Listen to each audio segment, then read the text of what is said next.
తెలంగాణ తొలి ముఖ్యమంత్రి కేసీఆర్ గారి ఇలాఖా గజ్వేల్లో తీవ్ర ఉద్రిక్తత నెలకొంది.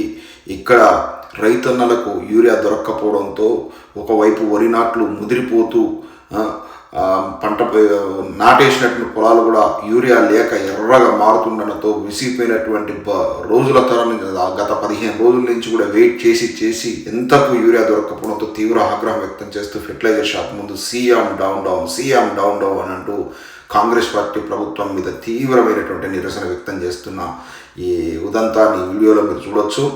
ఈ ఒక్క నియోజకవర్గమే కాకుండా మొత్తం తెలంగాణ రాష్ట్ర వ్యాప్తంగా కూడా ఇలాంటి పరిస్థితులు నెలకొన్నాయి. స్వయంగా నిన్న సీఎం రేవంత్ రెడ్డి గారి నియోజకవర్గంలో కూడా రైతన్నలు, అదేవిధంగా ఉమ్మడి మహబూబ్నగర్ జిల్లాలో ఉన్నటువంటి వికారాబాద్లోని ఒక మండల కేంద్రంలో దున్నపోతును ముందు పెట్టారు. దున్నపోతు చేస్తూ రైతులు